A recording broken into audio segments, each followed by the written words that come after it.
Hello friends, வணக்கம். இப்போ நம்ம வெங்காயமும் சின்ன வெங்காயமும் வெள்ளைப்பூண்டும் வச்சு ஒரு புளிக்குழம்பு பண்ணுறோம். எப்படி பண்ணலான்னு பார்க்கலாம். அதுக்கு என்ன தேவையான பொருட்கள்னு பார்க்கலாம். வெள்ளைப்பூண்டு எடுத்து வச்சுருக்கிறேன். சின்ன வெங்காயம் 2 பச்சை மிளகா கீறி வச்சுருக்கிறேன். அப்புறம் இதில் பார்த்திங்கன்னா மஞ்சத்தூள், மல்லித்தூள், குழம்பு மிளகாத்தூள், மிளகாத்தூள் இந்த 4 எடுத்து வச்சுருக்கிறேன். அப்புறம் தக்காளி ஒரு 4 தக்காளி அரைச்சி வச்சுருக்கிறேன். அப்புறம் புளி பார்த்திங்கன்னா தேவையான அளவு எடுத்து வச்சுருக்கிறேன். இப்போ வாங்க நம்ம சமையலுக்குள்ளே போகலாம். பாருங்கள், இப்போ நம்ம மண்சட்டியை காய வச்சிட்டோம். நம்ம தேவையான அளவு எண்ணெய் ஊற்றிக்கலாம். நான் நல்லெண்ணெய் தான் பயன்படுத்துகிறேன். நீங்கள் ஆயில் சாப்பிட்றவங்களா இருந்தால் ஆயில் பயன்படுத்திக்கோங்க. மண்சட்டியில் வச்சா நல்ல ஒரு டேஸ்ட்டாக நல்ல மணமாக இருக்கும். அதனால தான் நான் பண்ணுறேன். நீங்கள் உங்கள் வீட்டுக்கு எப்படி பிரியுமோ அது மாதிரி பண்ணுங்கள். இப்போ எண்ணெய் ஊற்றிக்கலாம்.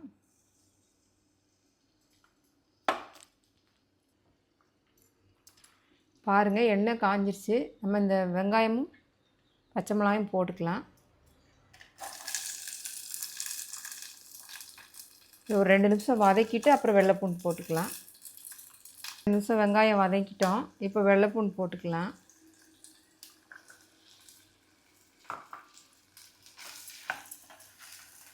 வெங்காயத்தை விட வெள்ளைப்பூண்டு கொஞ்சம் கம்மியாக எடுத்துக்கோங்க. ஒரு கிண்ணம் வெங்காயம் எடுக்கிறோம் அப்படின்னா ஒரு 3/4 கிண்ணம் வெள்ளைப்பூண்டு எடுத்துக்கலாம். இந்த குழம்பு ரொம்ப டேஸ்ட்டாக இருக்கும். ஆனால் உடம்புக்கும் ரொம்ப நல்லா ஆரோக்கியமாக இருக்கும். நீங்களும் வீட்டில் செஞ்சு பாருங்கள். பாருங்கள், இப்போ வெங்காயம், வெள்ளைப்பூண்டு, பச்சை மிளகா நல்லா வதங்கிருச்சு. இப்போ நம்ம என்ன பண்ணலான்னா, இந்த அரைச்சி வச்சுருக்கிறோம் பார்த்திங்களா, ஒரு 4 தக்காளி, அதை இதில் ஊற்றிக்கலாம். இப்போ நம்ம தேவையான அளவு கல் உப்பு போட்டுக்கலாம். நம்ம இப்போ இந்த 4 பொடியும் போட்டுக்கலாம். நான் ஒவ்வொரு ஸ்பூன் தான் எடுத்துருக்கிறேன். மஞ்சத்தூள் கொஞ்சமாக எடுத்துக்கிறேன், மிளகாத்தூள் 1 ஸ்பூனு, குழம்பு மிளகாத்தூள் 1 ஸ்பூனு, மல்லித்தூள் 1 ஸ்பூன் எடுத்துக்கிறேன். இப்போ இதையும் போட்டுக்கலாம். போட்டுட்டு நல்லா வதக்கிடலாம். கொஞ்சம் நேரம் ஒரு 5 நிமிஷம் இந்த தக்காளி நல்லா வதங்கட்டும். சரிங்களா? அப்புறம் பார்க்கலாம். பாருங்கள், நம்ம தக்காளியை ஊற்றி நல்லா வதக்கிட்டோம். நல்லா ஒரு கெட்டியாகிடுச்சு. நான் வந்து சின்ன அடுப்பில் ஃபுல்லாக தான் வச்சுருந்தேன். ஆனால் ஒரு 2 நிமிஷத்துக்கு ஒருக்க இப்படி கிண்டி விட்டேன். மண் பாத்திரனால அதிகமாக பிடிக்கல. நீங்கள் இரும்பு சட்டி வடைச்சட்டியில் வைக்கிறீங்கன்னா பார்த்துக்கோங்க எப்படின்னு. ஆனால் ஒரு 2 நிமிஷத்துக்கு இப்படி கிண்டி விட்டு ஃபுல்லாக வச்சோம்னா சீக்கிரமாக ரெடி ஆகிடும். இப்போ நம்ம புளிக்கரைசல் வந்து இதில் ஊற்றிக்கலாம். சரிங்களா? ஊற்றிட்டு டேஸ்ட்டு பார்த்துருங்க. உப்பு காரம் எல்லாம் போதுமான்னு பார்த்துக்கோங்க. புளி தேவைனாலும் புளி கரைச்சி ஊற்றிக்கோங்க. உப்பு தேவை எது தேவையோ நீங்கள் போட்டுக்கலாம். அதுக்கப்புறம் நம்ம சிம்மில் வச்சு விட்டுடலாம். அந்த பச்சை வாசம் நல்லா போகட்டும், புளியோட வாசம் எல்லாம் போகட்டும். ஒரு 10 நிமிஷம் நம்ம வச்சுக்கலாம். 10 நிமிஷம் வச்சுட்டு அப்புறம் நம்ம பார்க்கலாம். ரெடி ஆயிடுச்சுன்னா அப்புறம் அடுப்பை ஆஃப் பண்ணிடலாம். சரிங்களா?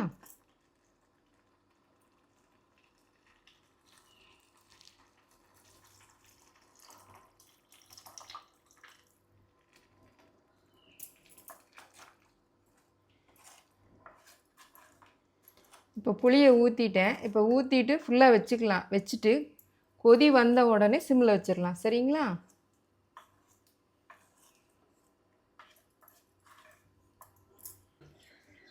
பாருங்கள், இப்போ குழம்பு நல்லா கொதிச்சிருச்சு. நான் வந்து அடுப்பை சிம்மில் வச்சுக்கிறேன்.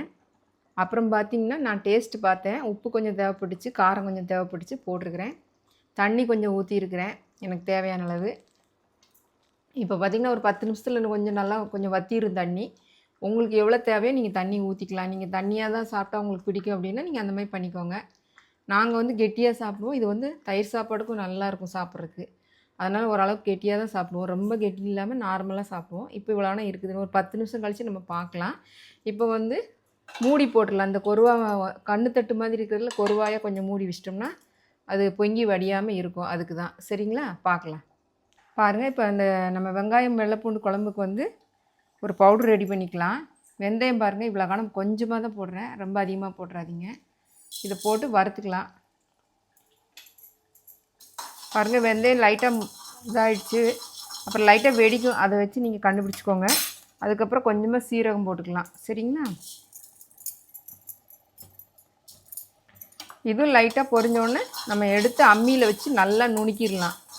பவுடராட்டம் நல்லா நுணுக்கிட்டு நம்ம குழம்ப இறக்கி வச்சுட்டு தான் போடணும். இப்போ போடக்கூடாது. சரிங்களா? பாருங்கள், நம்ம வறுத்துட்டோம். இதை அம்மியில் வச்சு நுணுக்கிக்கலாம். அப்புறம் நம்ம தாளிக்கிறதுக்கு சட்டி வச்சுக்கலாம். பாருங்கள், நம்ம இப்போ தாளிச்சிடலாம். அந்த புளிக்குழம்புக்கு எண்ணெய் ஊற்றுறேன். நான் நல்லெண்ணெய் தான் ஊற்றுறேன்.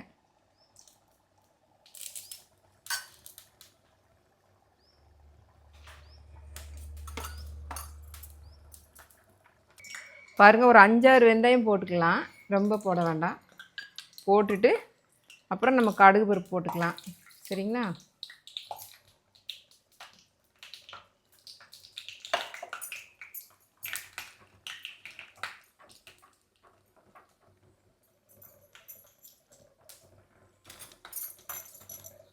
பாருங்கள், இப்போ வெங்காயம், சின்ன வெங்காயம் நறுக்கி வச்சுருக்கிறேன் தாளிக்கிறதுக்கு, அதையும் நம்ம போட்டுக்கலாம்.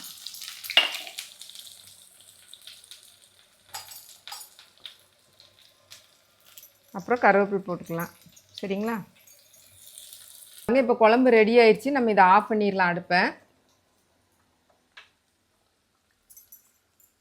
பாருங்கள், இப்போ தாளிசை நல்லா முருகலாயிடுச்சு. நம்ம எடுத்து கொட்டிடலாம். இது கொட்டுறதுக்கு முன்னாடி பார்த்திங்கன்னா இந்த பவுடர் நுணுக்கி வச்சுருக்கோம் பார்த்திங்களா, அதை போட்டுடலாம்.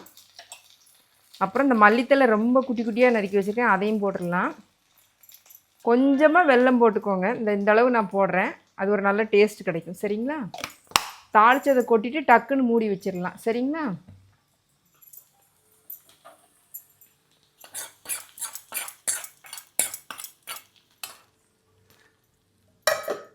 குழம்பு தாளித்து மூடி வச்சுட்டு மறுபடியும் திறந்துட்டோம்.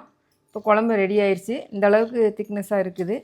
உங்களுக்கு எந்த அளவுக்கு வேணுமோ நீங்கள் அந்த அளவுக்கு தண்ணி கலந்துக்கலாம். சரிங்களா? இப்போ அருமையான சின்ன வெங்காயம் வெள்ளைப்பூண்டு குழம்பு ரெடி ஆயிடுச்சு. இது ரொம்ப உடம்புக்கும் ரொம்ப நல்ல ஒரு ஆரோக்கியம். இதே மாதிரி நீங்களும் வீட்டில் செஞ்சு பாருங்கள், சாப்பிட்டு பாருங்கள். எனக்கு கமெண்ட் பண்ணுங்கள், லைக் பண்ணுங்கள், ஷேர் பண்ணுங்கள். அதே மாதிரி என்னோடய வீடியோவை நிறைய பேர் பார்க்குறீங்க, ரொம்ப நன்றி. நீங்கள் சப்ஸ்கிரைப் பண்ணிங்கன்னா இன்னும் நிறைய பேர் பார்ப்பாங்க. ரொம்ப நன்றி. வணக்கம்.